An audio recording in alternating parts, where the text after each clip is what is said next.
4 મીટરના નહીં, 5 મીટરના નહીં, 6 મીટરના નહીં, 8 મીટરના નહીં, આ વખતે તમારા માટે 12 મીટરના ઘેરવાળા ચણિયા લઈને આવી ગયા છીએ. જો ફૂલ ઘેર આવશે. કૃષ્ણા, ચણિયાનું ફેબ્રિક કયું રહેવાનું છે? ફેબ્રિકની વાત નહીં કરો. ફેબ્રિક 1 નંબર ક્વોલિટીમાં આવશે.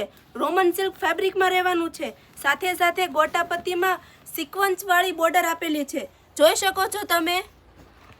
ફૂલ ફિનિશિંગમાં કામ આવવાનું છે. કેનવાસનો પટ્ટો આપેલો છે, અસ્તર પણ આપેલું છે. તો આની પ્રાઇસ પણ વધારે હશે ને કૃષ્ણા? ના, પ્રાઇસ વધારે નથી. માત્ર ને માત્ર 2450 માં રહેવાનું છે. 12 મીટરના ઘેર હારે. ખાલી ચણિયો 2450 માં? નહીં, ચણિયો ને બ્લાઉઝ પણ આવશે અને બ્લાઉઝ સ્ટિચિંગ વાળું આવશે. જોઈ શકો છો તમે. ડિઝાઇનર બ્લાઉઝ છે, ગોટાપત્તીની લેસ આપેલી છે અને સ્લીવમાં ચણિયાની મેચિંગ બોર્ડર આપેલી છે સાથે સાથે. તો કૃષ્ણા, આમાં એક જ કલર છે કે બીજા કલર? ના, કલરો તો બહુ બધા ઓપ્શન છે. એક કલર જો ને એક કલર ભૂલી જાઓ. વાઇન કલર છે, બ્લેક કલર છે, પીચ કલર છે, વ્હાઈટ, રાણી,